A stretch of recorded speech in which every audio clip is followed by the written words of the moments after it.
actually my second wedding speech within 6 months.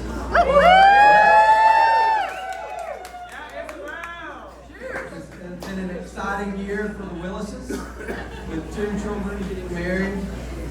So it's a little bit of a deja vu here tonight, but tonight I get to speak about my firstborn, Josh.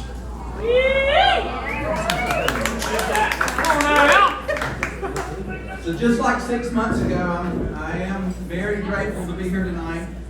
I'm here with my wife. Where is my wife? Yes, there she is. And all of my children this time, Josh and Luke and Isabel and her husband John, they're all here. Yep, there they are.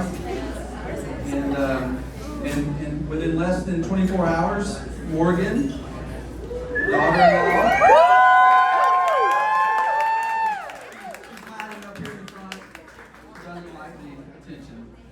But just like Josh, I met my bride at Georgia College. Colonials. What are y'all talking about? 34 years ago, I met Pam. Love at first sight for me.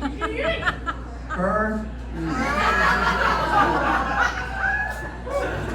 But fortunately, my charm, and I like to think my good looks, won out, and we were married 4 months after I graduated, and the rest, they say, is history. So Pam, I want to thank you tonight for 30 great years of marriage.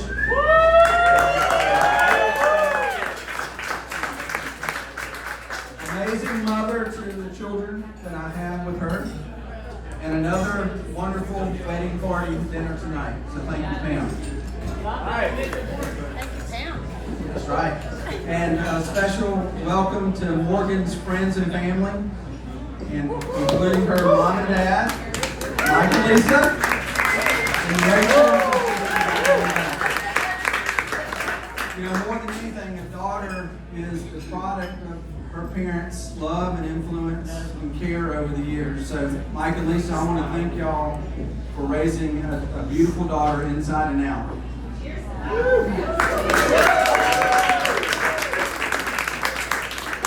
Morgan is everything we prayed for and hoped for Josh.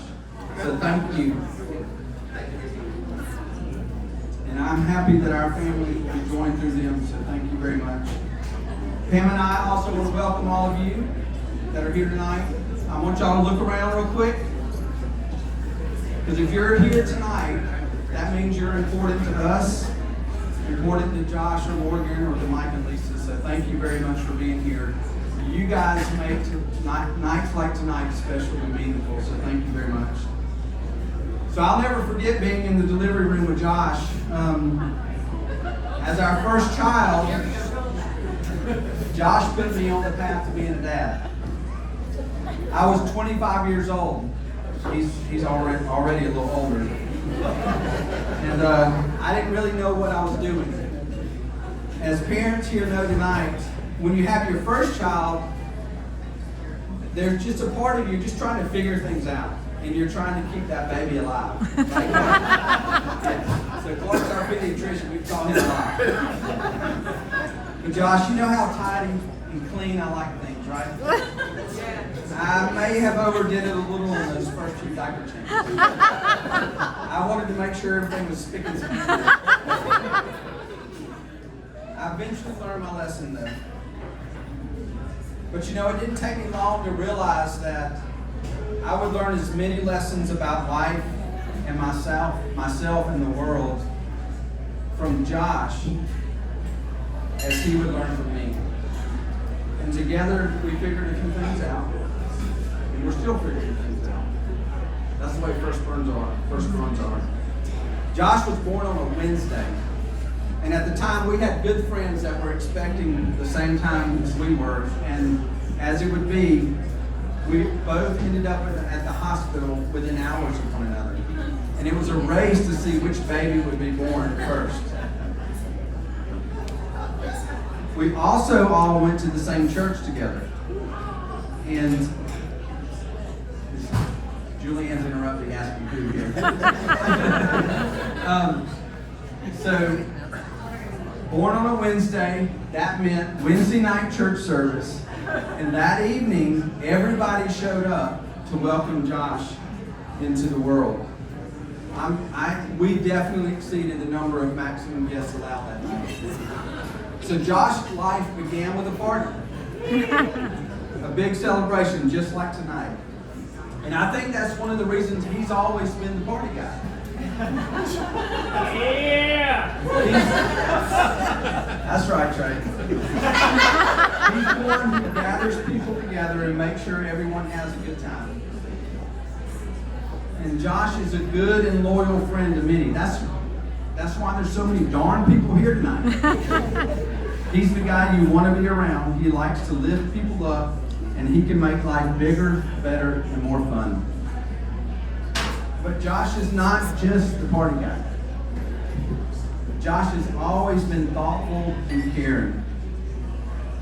When Josh was 16, we invited an international student to come live with us named David from Tanzania. And while most 16-year-olds are mainly thinking about themselves, Josh is embracing David and welcoming him as a brother into our family and into his circle of friends. I see you guys nodding.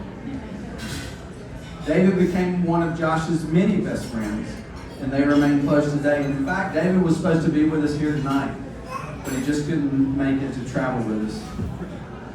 Another defining characteristic that I love about Josh is that he delights in bringing joy and pleasure to others. Many of you know that here tonight. You've seen him work this room tonight. And even last night where's Nate? You guys showed up and he was serving you guys last night, feeding you, fixing you a drink.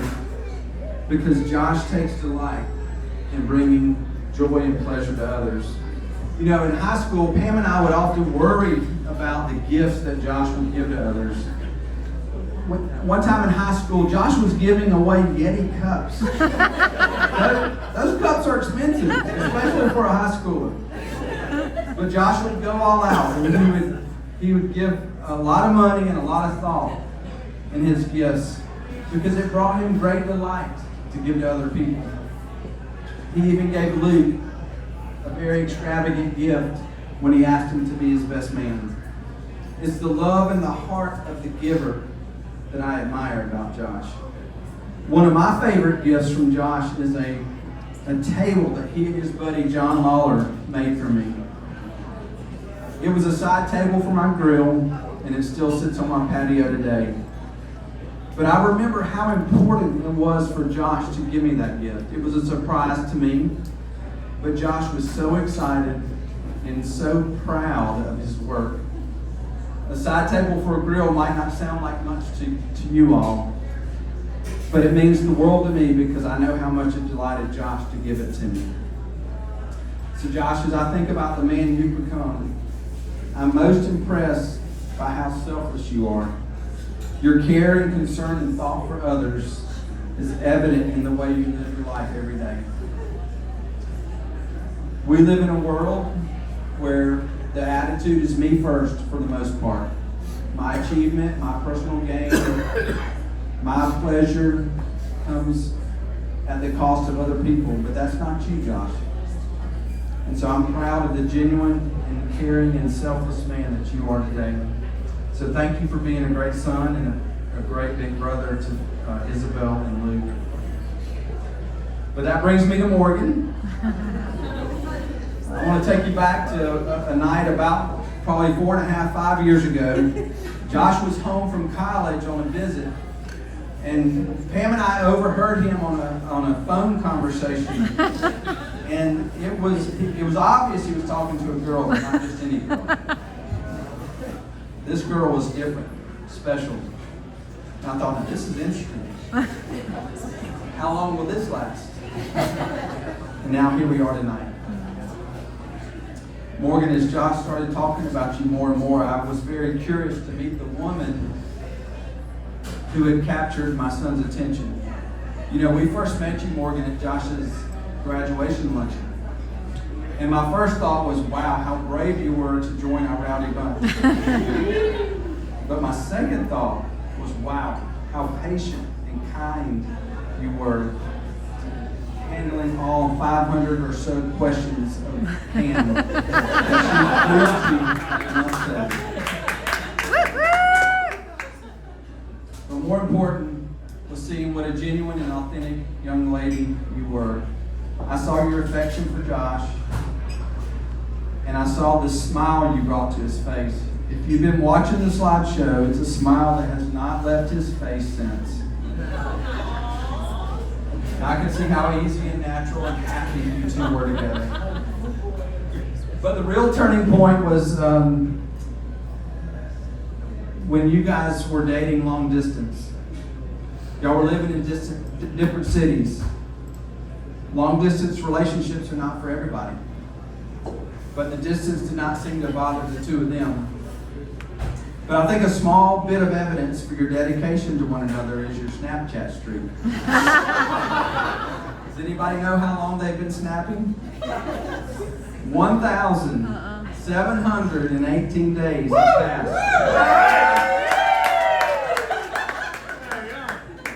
That's 4.5 years. Wow. 4.5 years of snapping. That takes a bit of commitment. And I know you guys know this, but commitment to marriage is going to take a little bit more than a Snapchat streak. The strength for that kind of commitment is going to come from outside of yourselves.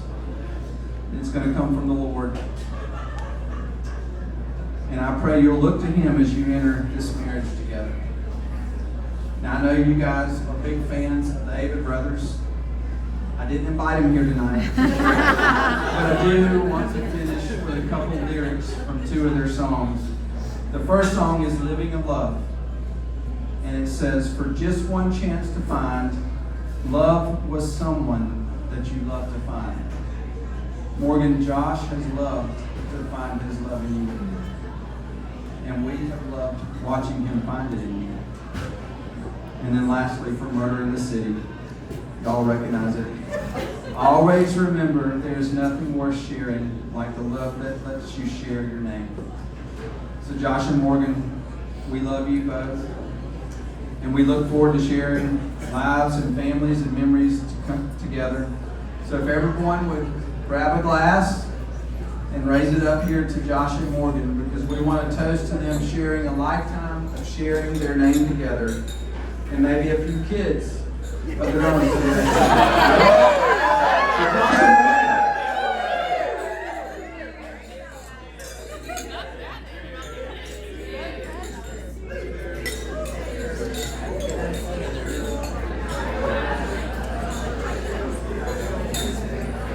Mike and Lisa.